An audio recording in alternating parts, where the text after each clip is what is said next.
Om Swastiastu. Pada kesempatan kali ini, izinkan saya memaparkan sebuah materi yang sangat menarik dan kaya akan makna, yaitu Tantra, Yantra, dan Mantra. Di dalam agama Hindu, ketiga konsep ini bukan hanya merupakan bagian dari praktik spiritual, tetapi juga mengandung filosofi mendalam tentang bagaimana manusia dapat menyelaraskan dirinya dengan alam semesta dan Sang Pencipta. Sebelum memulai materi, izinkan saya untuk memperkenalkan diri saya. Nama saya Gusti Agung Sriatumani Adaningrat, nomor absen 8 dari kelas 12 Multimedia 1. Ajaran Tantra, Yantra, dan Mantra.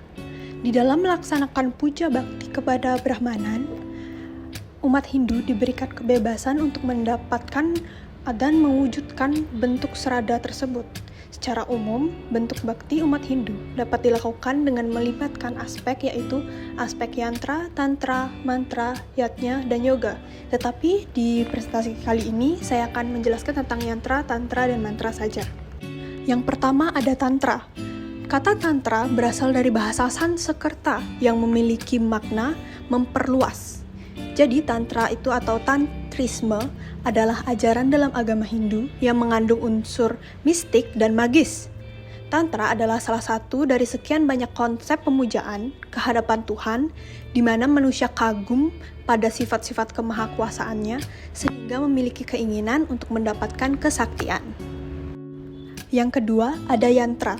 Di dalam kamus Sanskerta, kata yantra memiliki arti mengikat atau menyimpulkan sebuah peralatan, instrumen, mesin, dan sebuah jimat. Yantra umumnya berarti alat untuk melakukan suatu guna mencapai tujuan. Yantra adalah garis lurus, lengkung yang dipadukan yang merupakan basis dari energi alam semesta yang merupakan perwujudan dewata. Yang ketiga ada mantra.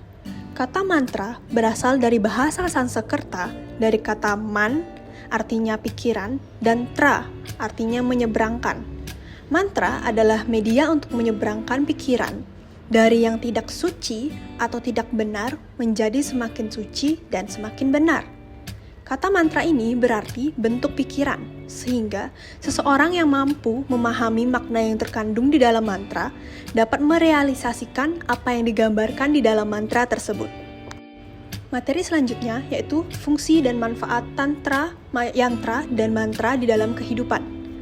Ajaran agama dapat menuntun umat manusia untuk mewujudkan semuanya itu dengan baik dan damai.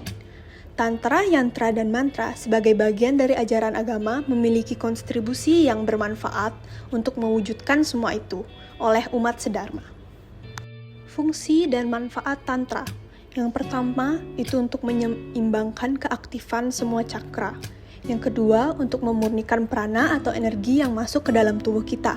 Yang ketiga, membantu membangkitkan atau membangkitnya kemampuan clairvoyance, yaitu kemampuan dalam melihat dan merasakan energi yang halus.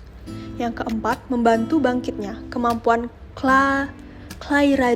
clairaudience, yaitu kemampuan dalam mendengar dan memahami suara gaib. Dan yang terakhir, membantu bangkitnya kemampuan psikometri, yaitu dapat tahu sejarah suatu benda hanya dengan sentuhan sahaja. Selanjutnya, fungsi dan manfaat yantra.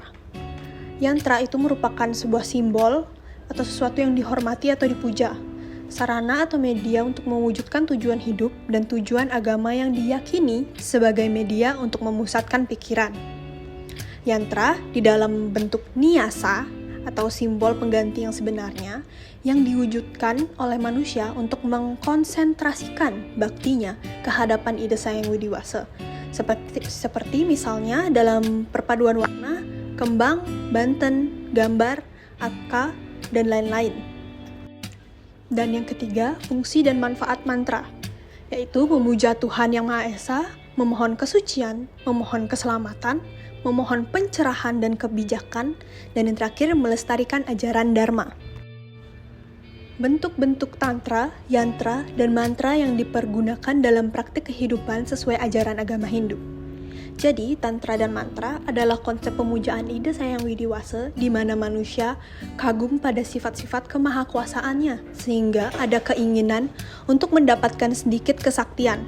Tantra adalah suatu kombinasi yang unik antara mantra, upacara, dan pemujaan secara total.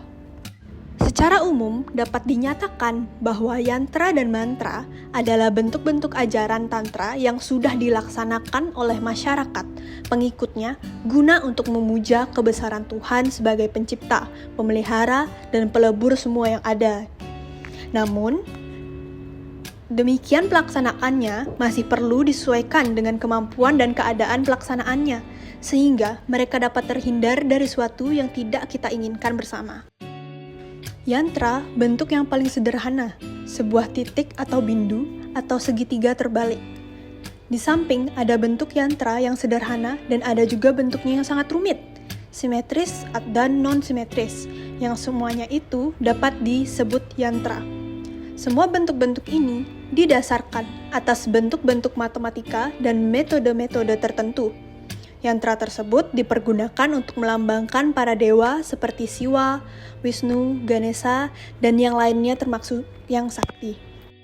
Bentuk-bentuk yantra. Yang pertama, di dalam lontar Yajnaprarakrti, Banten itu memiliki arti yang demikian dalam dan universal. Banten di upacara agama Hindu wujudnya sangat lokal, namun di dalamnya terkandung nilai-nilai yang universal. 2. Adapun bentuk-bentuk yantra dalam kesusastraan Hindu, antara lain Bhuprishta Yantra, Meru Prishta Yantra, Meru Parastar Yantra, Ruramprishta Yantra, dan Patala Yantra. Ketiga, mantra-mantra digambarkan dalam bentuk yang sangat halus dari sesuatu, bersifat abadi, berbentuk formula yang tidak dapat dihancurkan, yang merupakan asal dari semua bentuk yang tidak abadi. Materi selanjutnya, cara mempraktikkan ajaran tantra, yantra, dan mantra. Nah, seperti yang sudah aku jelaskan tadi, tantra atau yang sering kita sebut tantrisme adalah ajaran dalam agama Hindu yang mengandung unsur mistik dan magis. Nah, di dalam proses pemujaannya, para pemuja sakta tersebut menggunakan mantra, yantra, dan tantra, serta yoga, dan juga puja, serta melibatkan kekuatan alam semesta dan membangkitkan kekuatan kundalini. Nah, gimana sih praktik ajaran tantra tersebut? Berikut ini aku akan paparkan tentang praktik ajaran tantra. Yang pertama, itu memuja sakti. Yang kedua, meyakini pengalaman mistis. Yang ketiga, simbol-simbol erotis. Yang keempat, penyelamat dunia dari kehancuran. Dan yang terakhir, mewarnai kebudayaan dan keagamaan. Nomor 2, yaitu yantra adalah sarana dan tempat untuk memusatkan pikiran. Adapun unsur-unsur sebuah yantra adalah titik atau bindu, garis lurus, segitiga, lingkaran, heksagon atau persegi 6, bujur sangkar, bintang atau pentagon, garis melintang, swastika, bintang segi 6 atau star heksagon, dan padma. Yang ketiga, mantra. Mantra itu tidak terhitung jumlahnya. Semua sabda Tuhan yang Maha Esa dalam kitab suci Weda adalah mantra. Walaupun demikian, jumlahnya mantra-mantra itu dapat dibedakan menjadi 4 jenis, sesuai dengan dampak atau pahala dari pengucapan mantra. Antara lain, yang pertama ada Siddha. Siddha yang artinya yang pasti atau berhasil. 2. Sadhya, yang penuh pertolongan. 3. Susiddha, yang dapat menyelesaikan. Dan yang keempat, Ari, musuh atau Visavara. Demikian penjelasan materi tentang tantra, yantra, dan mantra dari mata pelajaran agama Hindu. Semoga apa yang telah saya sampaikan dapat memberikan wawasan dan pemahaman yang lebih mendalam tentang nilai-nilai luhur, ajaran, dan budaya dalam agama Hindu. Mari kita jadikan kebersamaan sebagai kekuatan untuk saling menghormati dan mempererat persatuan. Terima kasih atas perhatian dan waktu yang telah diberikan. Om Santi Santi Santi Om.